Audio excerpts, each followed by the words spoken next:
তুমি কিন্তু বাড়ির সবার বিরুদ্ধে যাচ্ছ। কি আছে, আবার নতুন করে নতুন কোনো পরিচয় অন্য কোথাও যাব? আমাকে বেঁধে রাখবে এমন কিচ্ছু নেই, কেউ নেই শোনা। হাওয়ায় ভেসে এসেছিলাম, আবার হাওয়ায় ভেসে অন্য কোথাও চলে যাব? রেস্টুরেন্টে অনেক কাজ, মায়ের নিশ্চয়ই সাহায্য লাগবে। কি এখানে এগুলো কে রাখলো?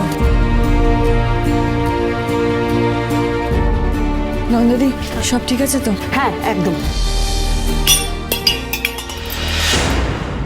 কিসের আওয়াজ হলো? ভিতরে কি কাজ করছে? রূপা, আপনার সাথে কাজ করব বলে চলে গেলাম।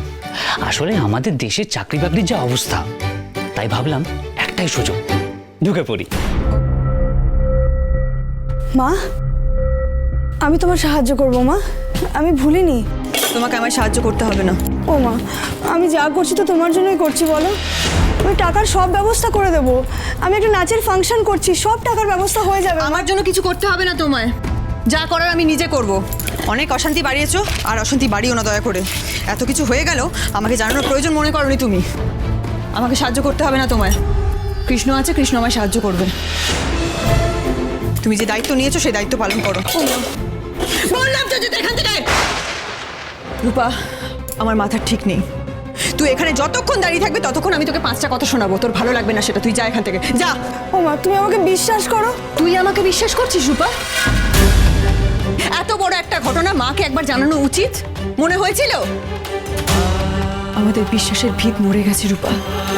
এই বিশ্বাস গড়ে তুলতে অনেকটা সময় লাগবে, অনেক।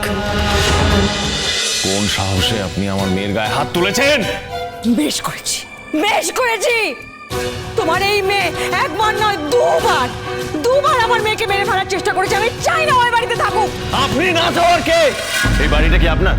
এই বাড়িটা আমার, এই বাড়িটা আমাদের। আর আমারই বাড়িতে ঢুকে আমারই মেয়েকে ঘাড় ধাক্কা দিয়ে বাইরে বের করে দেওয়ার কে? ওর গায়ে হাত তুলছেন, আপনার এত বড় স্পর্ধা কে দিয়েছে? তুমি একটু চুপ করো না, শান্ত হও একটু। এই কেন রে? কেন শান্ত হব? কেন আমি শান্ত হব? যাতে তোরা তোর ওই সর্বনাশী খুনি বোনটাকে বাঁচাতে পারিস, তাই জন্য? কি মনে হয় তোরা সবাই যে যা মর্জি তাই করবি, আর আমি সবটা মুখ বুঝে মেনে নেব? আপনি দয়া করে চুপ করবেন। কি মনে হচ্ছে তোমার? তুমি চিৎকার করে ধমকে একজন মাকে থামিয়ে দিতে পারবে না? তোমাদের মেয়ে বলে তোমাদের গায়ে খুব জ্বালা ধরছে, তাই না? আমারও তো মেয়ে।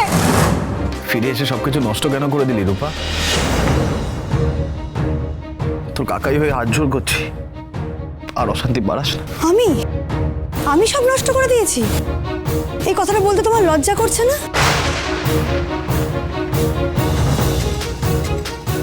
আমি শেষ অব্দি এটা নিয়ে লড়ে যাব।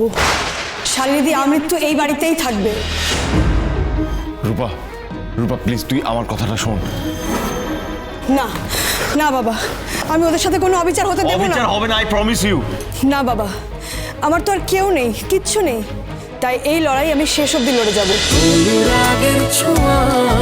অনুরাগের ছোঁয়া সোম থেকে রবি প্রতিদিন রাত 9:30টায় স্টার জলসায় ও জিও হটস্টারে।